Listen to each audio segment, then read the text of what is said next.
Jangan galau dengan masa depan. Wong masa depan kayak tadi itu di luar jangkauanmu hari ini. Jadi pikirkan aja sekarang, nikmati hidup sekarang. Besok kamu akan punya senjata sendiri, punya kemampuan sendiri menghadapi situasi di masa depan. Itu uniknya manusia.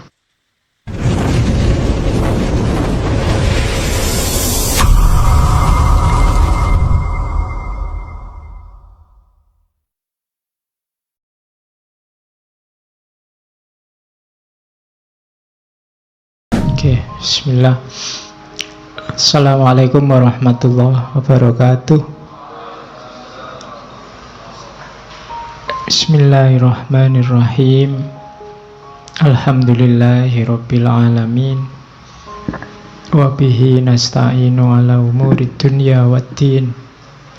Allahumma sholli wa sallim wa barik ala habibina wa syafi'ina Sayyidina wa maulana Muhammadin wa ala alihi wa ashabihi wa man tabi'ahum bi ihsanin ila yaumiddin. Bismillah, kita lanjutkan ngaji kita. Malam hari ini kita ganti sesi.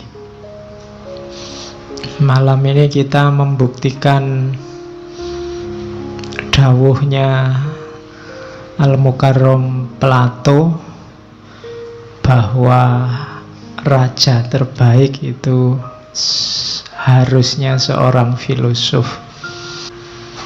Saya awali dari Romawi.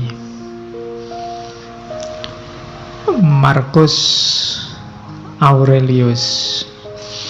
Saya tidak tahu ini nama yang akrab apa asing di telinga. Paling tidak sekarang dengar, itu sudah pahalanya besar. Ya, paling tidak ngerti lah ada tokoh yang semacam ini. Oke, pelan-pelan ya. Belajar filsafat itu tidak boleh tegang. Tidak usah berharap macam-macam nanti ngerti apa, pengen tidak, santai saja. Alhamdulillah masuk, tidak masuk juga tidak apa-apa. Berarti belum diizinkan. Kadang-kadang kan gitu, bagian-bagian paling penting kamu malah ngantuk, akhirnya tidak paham. Ya wis, itu takdirnya memang begitu. Oke. Marcus Aurelius ini salah satu dari 5 kaisar yang baik. Ada istilah 5 kaisar baik dari Romawi. Jadi 5 kaisar baik ini 5 orang kaisar, salah satunya Marcus Aurelius ini. Kebetulan Marcus ini terakhir dari 5 kaisar yang baik. Beliau dikenal sebagai tokoh filsafat stoikisme dan jadi salah satu kaisar paling menonjol dari Romawi. Oke, selanjutnya tentang kebersihan jiwa. Kalau tadi kan yang baik-baik, yang jelek-jelek tolong jangan masuk. Yang pertama apa? Ambisi. Ambisi berarti mengikatkan kenyamananmu pada apa yang dikatakan atau dilakukan orang lain. Orang yang berambisi itu kan targetnya biasanya keluar dari dirinya. Kesuksesan yang bergantung pada orang lain. Kamu tidak akan ketemu apa yang kamu ambisikan. Hidup yang penuh ambisi tidak akan nyaman, karena bergantung pada yang di luar diri. Bersenang-senang berarti mengikatkan kenyamananmu pada sesuatu yang terjadi pada dirimu. Bersenang-senang juga begitu, tergantung pada mood tadi, tergantung pada suasana hati. Itu juga kamu tidak akan bersih jiwamu kalau inginnya senang-senang terus. Kejernihan jiwa adalah tadi kebersihan, kebebasanmu dari yang di luar diri. Jangan tertipu oleh 2 hal ini selanjutnya. Celaan dan pujian tidak memiliki efek yang sejati. Kalau engkau melakukan kebaikan, dicela atau dipuji orang, tidak akan mengefek pada kebaikan itu. Kebaikan tidak akan jadi jelek meskipun dia dicaci orang. Dan sebaliknya, kejelekan juga tidak akan jadi baik meskipun dia dipuji-puji. Celaan dan pujian tidak memiliki efek yang sejati, tidak memiliki efek yang hakiki. Efeknya cuma citra-citra di luar saja, tapi yang baik akan tetap baik, yang jelek juga akan tetap jelek. Biar jiwamu bersih, maka tidak perlu kamu terpengaruh oleh celaan atau pujian. Selanjutnya, tidak ada kesombongan yang lebih tinggi dibandingkan orang yang membanggakan ketidaksombongannya, kerendah hatiannya. Saya pak, tidak sombong loh saya itu sombong paling pol itu. Ya, saya itu murah hati loh pak, saya itu suka menolong, baik, tidak sombong. Rendah hati itu kalau versinya Markus justru itu kesombongan yang paling tinggi, menyombongkan kerendah hatian. Oke, susah ya rumusnya. Ternyata yang kita anggap rendah hati ternyata justru kesombongan. Kemudian jangan kotori jiwamu dengan kemarahan. Kenapa? Karena efeknya marah itu biasanya lebih dahsyat dibandingkan sebabnya marah. Kamu marah karena temenmu minjem motormu ndak pamit. Kemarahanmu kamu ungkapkan dalam bentuk apa? Itu biasanya efek dari kemarahan ini lebih dahsyat daripada sekedar motormu tadi nggak bisa kamu pakai karena dipinjam sebentar. Jadi hati-hati dengan kemarahan. Makanya ketika kamu tiba-tiba dilanda kemarahan, karena dapat tunjuknya dari hadis itu, kalau kamu pas berdiri duduklah, kalau pas duduk ya berbaringlah. Maksudnya apa? Jangan melakukan apa-apa dulu, karena kamu sedang gelap. Karena efeknya nanti pasti akan kamu sesali. Semua tindakan yang didasari oleh kemarahan akan kamu sesali. Bahkan lebih kamu sesali nanti dibandingkan sebabnya. Itu makanya balas dendam itu dilarang. Kenapa? Balas dendam itu kan karena orang marah, ingin membalas. Itu biasanya balas dendam lebih dahsyat daripada sebabnya. Terus yang dibalas ingin balas lagi. Saling marah itu yang bikin peradaban kita gelap. Kamu dicaci maki orang, dibikinkan fitnah, dibikinkan hoak, kan terus kamu mangkel, terus kamu balas. Emangnya cuma lu yang bisa bikin hoak, aku juga bisa. Terus akhirnya podo rusak. Nah, jiwamu jadi tidak bersih. Terus ini juga rumus. Jangan anggap berharga apapun yang membuatmu mengingkari janji, membuatmu kehilangan harga diri, membuatmu membenci orang lain, mencurigai orang lain, mengutuk orang lain, membuatmu berlaku munafik, atau menginginkan sesuatu yang tidak ingin diketahui orang lain. Jangan anggap berharga, itu maksudnya jangan diambil ini. Apapun yang membuatmu membenci orang lain, mending tidak usah kamu ambil. Membuatmu nantinya akan mengutuk-ngutuk orang lain, mending tidak usah kamu ambil. Membuatmu kehilangan harga diri, tidak usah kamu ambil. Itu yang disebut jangan dianggap berharga. Kok ada postingan yang isinya kemungkinan membuatmu benci sama seseorang atau sekelompok orang, kamu tinggal saja. Karena postingannya tidak penting, tapi dampaknya pada jiwamu besar. Itu maunya Markus. Selanjutnya, biar jiwamu bersih, jangan kotori jiwamu dengan kesalahannya orang lain. Ini ada rumus bagus dari Markus. Kalau ketemu orang jahat, orang rusak, orang keliru, saat engkau sedang melawan orang yang tidak tahu malu, ini misalnya, tanyakan pada dirimu sendiri, apakah mungkin di dunia ini bersih dari tindakan tidak tahu malu? Jawabannya kan pasti ya ndak, akan selalu ada orang jahat, akan selalu ada orang yang ndak tahu malu. Maka jangan mengharapkan sesuatu yang tidak mungkin. Selalu ada orang yang tidak punya malu di dunia ini. Dan yang kamu hadapi sekarang adalah salah satunya.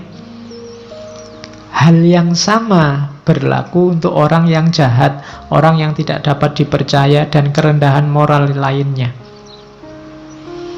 Jadi ini menyuruh kita untuk jangan mengotori jiwa dengan kemarahan, kebencian, ketidaksukaan, intoleransi pada orang lain yang kamu anggap keliru atau kamu anggap jahat. Pertanyaannya gampang, apa mungkin di dunia ini orangnya baik semua, soleh semua? Kan tidak mungkin. Kalau kamu marah berarti kamu tidak terima kalau di dunia ini ada orang jelek, ada orang tidak baik. Kalau kamu tidak terima, berarti kamu sedang melakukan sesuatu yang tidak masuk akal. Karena kamu menuntut sesuatu yang tidak mungkin terpenuhi. Akan selalu ada orang jelek, orang jahat. Maka ngapain kamu mengotori dirimu gara-gara itu? Ada orang jahat, ya monggo, memang hidup ini ada yang baik, ada yang jahat. Tapi jangan kejahatannya dia membuatmu juga jadi jahat, kejelekannya dia membuatmu juga jadi jelek. Hari ini banyak begitu. Karena grup sana maki-maki, kamu juga maki-maki. Karena grup sana kemarin menggoreng isu, sekarang ada isu baru, saatnya kita balas menggoreng isu. Sama saja, itu berarti jiwa kita sama-sama kotor. Kalau kamu mimpi orang itu harus baik semua sesuai idealmu, mimpimu itu mimpi yang tidak realistis. Tidak mungkin orang itu akan jadi baik semua. Kalau kamu tidak terima ada orang jahat, kamu menyusahkan dirimu sendiri. Akan ada selalu orang yang tidak baik. Maka bersihkan dirimu. Oke. Setelah semua tadi yang di atas, tugas kita sekarang apa? Ayo merayakan hidup. Senanglah, bahagialah dalam hidupmu. Ojo kokean sumpek. Tadi rumusnya sudah banyak.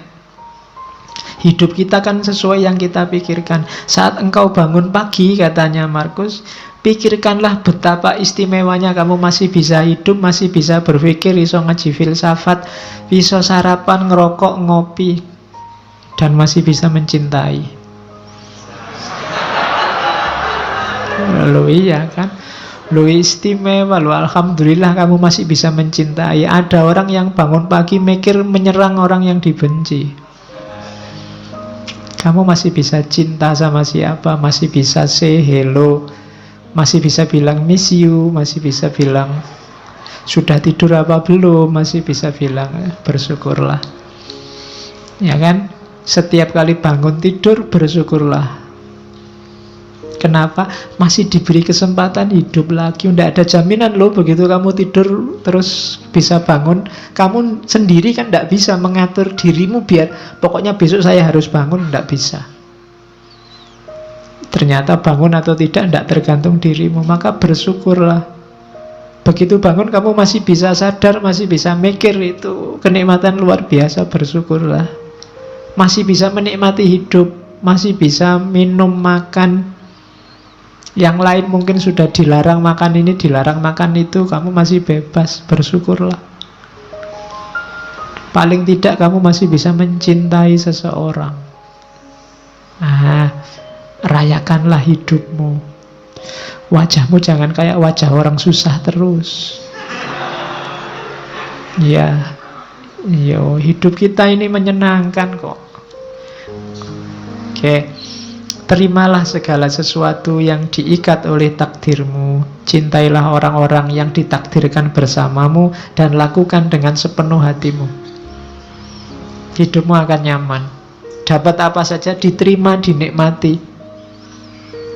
Makan di angkringan, dinikmati, ya enak. Ada yang neraktir di restoran, alhamdulillah, ya lumayan enak. Semuanya enak, mana sih yang tidak enak, apalagi kalau ditraktir. Jadi bersama siapapun dinikmati, tidak usah milih-milih teman. Yo, setiap orang punya karakter, punya gayanya sendiri. Tapi kan ada yang jahat, Pak. Ya, jahat silahkan jahat, tapi kan tidak mengotori jiwamu. Karena kalau kamu pingin, saya pinginnya teman itu baik semua, Pak, sama saya peduli semua, itu mimpi, tidak mungkin. Ya kan, kalau dihitung teman yang peduli sama kamu sama yang cuek, insya Allah lebih banyak yang cuek. Loh, tapi kalau ketemu senyum itu basa-basi. Ya, setiap orang disibukkan nomor satu dengan hidupnya sendiri masing-masing. Jadi rayakanlah hidupmu, jangan terlalu sumpek. Jangan memimpikan apa yang tidak engkau miliki. Namun akuilah anugerah atas apa yang engkau miliki, lalu bersyukurlah sambil mengingat, tulisannya salah itu. Sambil mengingat betapa engkau akan sangat memimpikan apa yang kau miliki sekarang kalau engkau tidak memilikinya. Kamu pegang HP, syukurilah. Tidak usah mimpi pegang HP yang lebih mahal dengan kualitas lebih baik. Kamu punyanya HP ini, mikirnya dibalik. Seandainya HP kayak gini saja aku tidak punya, aku mesti mati-matian ingin beli HP yang kayak gini. Loh. Punya pacar kok tidak terlalu cakep,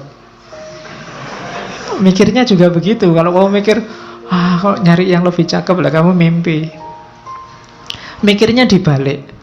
Seandainya yang kayak gini saja aku tidak dapat, mesti aku ngejar-ngejar yang kayak gini juga. Nanti kamu jadi bersyukur. Gitu loh. Iya, mikirnya dibalik. Itu membuat kamu bersyukur. Kuliah dapat nilai C misalnya, C kan batas minimal kamu lulus. Itu kan, waduh kok tidak dapat A ya. Wah, itu kamu akan sumpek. Kenapa? Kamu mimpi yang kamu tidak punya. Mimpinya itu, seandainya aku dapat E, aku mesti akan mengejar-ngejar. Seandainya dapat C pun cukup. Nah, itu kamu lebih bahagia. Gitu loh. Makan kok cuma dengan tempe saja, tidak ada yang lain. Itu mikirnya kamu jangan ayam, tapi mikirnya seandainya adanya cuma nasi, mungkin ada tempe satu aja aku sudah senang. Itu jadinya kamu bersyukur punya tempe itu. Itu caranya merayakan hidup. Kalau tidak begitu, kamu akan sumpek terus. Dan ingatlah bahwa engkau memiliki kuasa untuk mengistirahatkan dirimu kapanpun engkau inginkan. Kamu supirnya, kamu penguasanya hidupmu. Mau jalan, ayo jalan. Mau istirahat, istirahat. Tidak usah terkejar, nggak usah dikejar-kejar oleh ambisi, dunia, keterikatan dengan yang lain, yang macam-macam yang bikin repot. Menghabiskan energi, menghabiskan waktu. Engkau yang menguasai hidupmu, kapanpun ingin berhenti, saat ini juga kamu bisa. Ingin tidur sekarang boleh, istirahat sekarang boleh. Terus, jangan pernah khawatir tentang masa depan. Apalagi di usia-usia teman-teman ini kan biasanya pikirannya masa depan, besok kawin sama siapa, kerja di mana. Kamu kan khawatir itu. Engkau akan bertemu dengannya kalau memang harus, dengan senjata yang sama yang hari ini menjadi bekalmu menghadapi masa kini.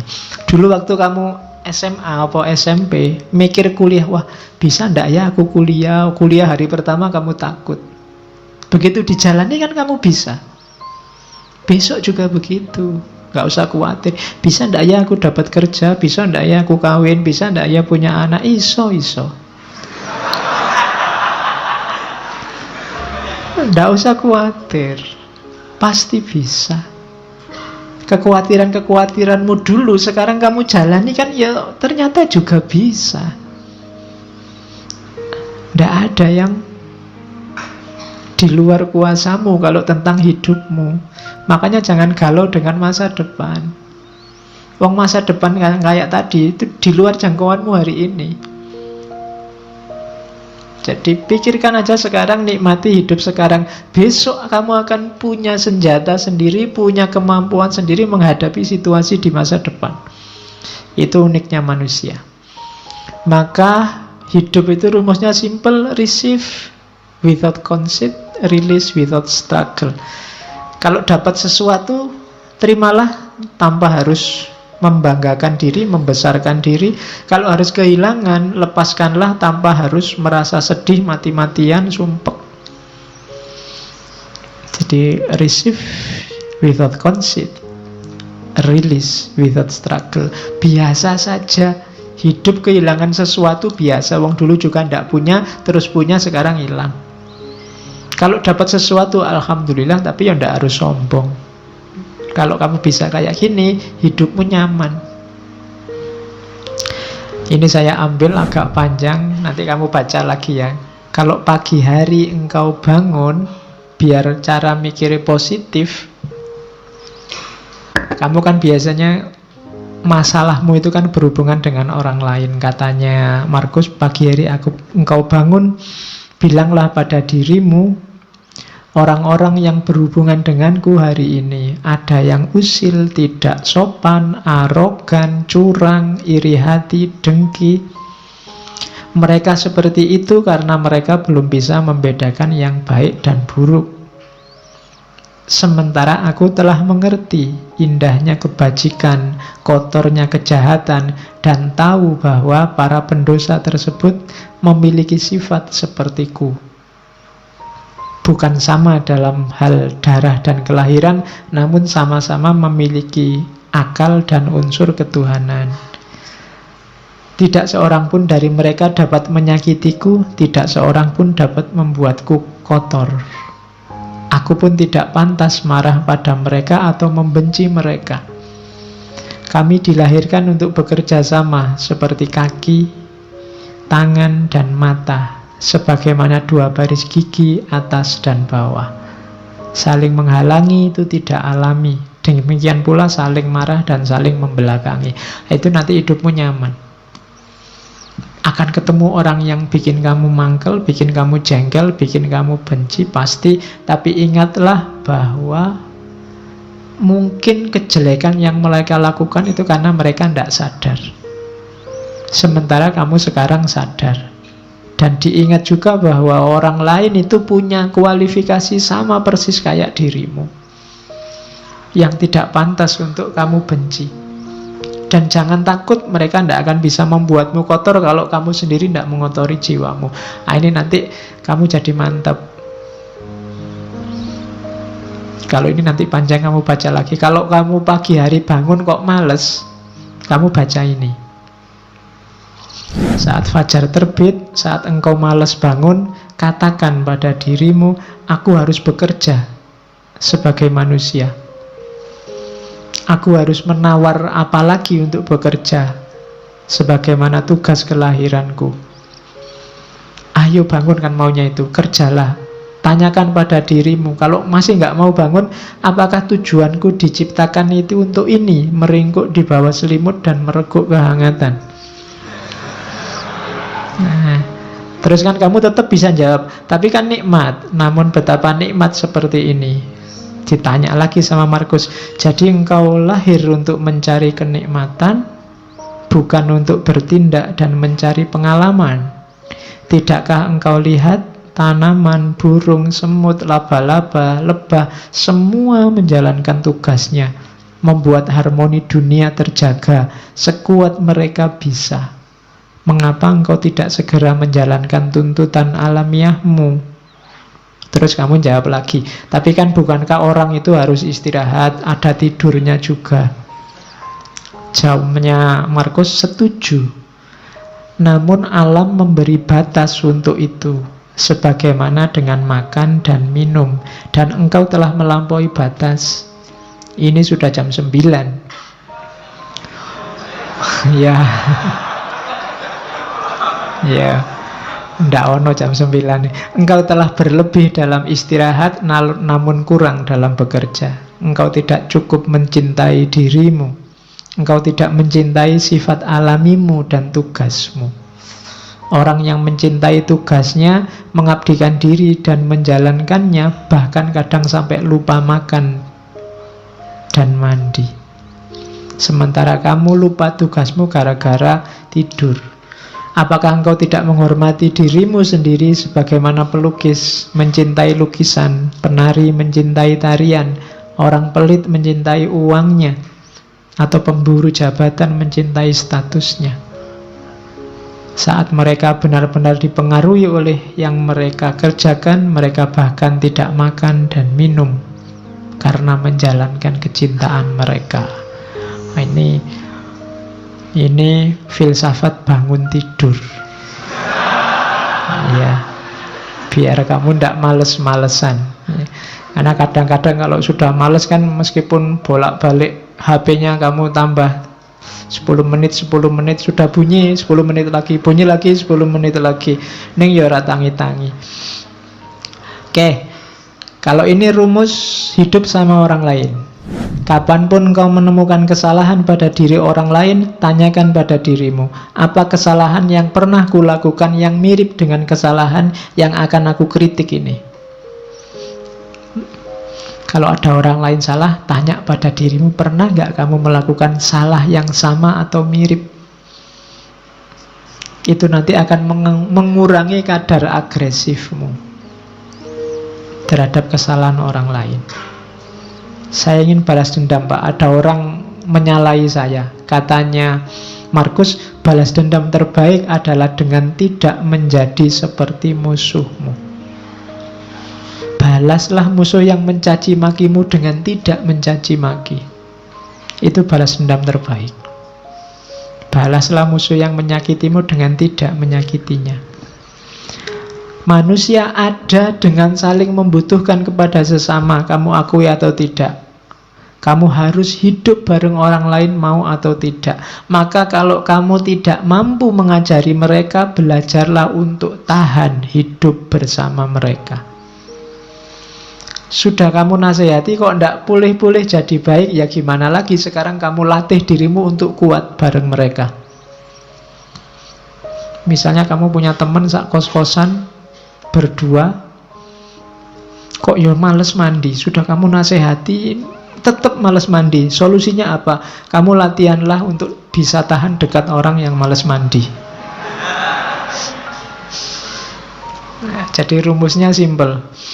Jadi kalau kamu tidak tahan terus, sementara dia tidak berubah-berubah, kamu akan hidupmu tersiksa terus. Lupa kok dia tidak berubah-berubah, kamu tidak menguasai perubahan dia. Yang bisa kamu kuasai kan perubahan dirimu. Lebih gampang melatih dirimu untuk tahan bersama dia dibandingkan kamu mengubah dia. Ya doakan saja dia bisa berubah. Tapi kalau tidak, kamu kuat hidup bersamanya. Kemudian lagi, lakukan apapun yang kamu inginkan. Bahkan jika engkau memecah belah dirimu, sebagian besar orang akan melakukan hal yang sama seperti sebelumnya. Ini maksudnya, kamu jangan terlalu pusing dengan kelakuan orang lain, tindakan orang lain. Kayak tadi, wah orang Indonesia ini kok tambah tidak toleran orang ini. Kamu kan sumpek sendiri. Sudahlah, kamu lakukan yang menurutmu baik. Kalau kamu ingin mengubah mereka, bahkan sampai kamu mecah-mecah dirimu, kamu katanya Markus, mereka akan balik lagi seperti adanya. Itulah karakternya manusia. Terus merasa sayang pada orang lain meskipun mereka melakukan banyak kesalahan adalah sifat uniknya manusia. Engkau dapat melakukannya. Cukup dengan mengakui bahwa mereka juga manusia. Mereka melakukan itu karena tidak sadar, berlawanan dengan kata hati mereka. Dan kita semua akhirnya akan sama-sama mati tidak lama lagi. Kita ini hidup bareng-bareng. Ada orang yang salah, ada orang yang bisa diingatkan, ada orang yang tidak bisa diingatkan.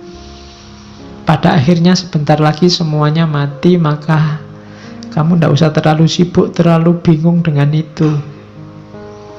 Tidak masalah. Ingatlah, mereka tidak benar-benar menyakitimu, dan mereka tidak melenyapkan atau mengubahmu, melenyapkan kemampuanmu untuk milih. Hidupmu tetap bebas tanpa harus terikat oleh mereka, meskipun kamu hidup bersama mereka. If any man despise me, kalau ada orang menjahatiku, itu urusannya dia. Urusanku adalah tidak melakukan atau mengatakan sesuatu yang layak dicela. Jadi kalau ada orang jahat padamu, kalau ada orang menyakitimu, itu sebenarnya tidak ada urusan denganmu, urusannya dia. Pak, nanti kalau saya dibohongi orang, bohong itu urusannya dia. Urusanmu adalah jangan melakukan tindakan tercela, itu aja. Nah, kalau ini pendidikan diri. Rumusnya pendidikan diri itu be tolerant with others and strict with yourself. Saya tulis ini besar-besar karena hari ini banyak orang yang dibalik. Banyak orang yang toleran dengan dirinya sendiri, kemudian strict dengan orang lain. Kalau sama dirinya sendiri dimaafkan terus, dicarikan alasan, dicarikan dalih. Tapi begitu sama orang lain, kakunya luar biasa. Orang lain tidak boleh keliru, tidak boleh minta maaf, tidak boleh. Itu yang kita lakukan hari ini, dan terjadi di mana-mana saling balas-membalas. Terbalik. Harusnya kita toleran terhadap orang lain dan strict terhadap diri kita sendiri. Jangan dibalik.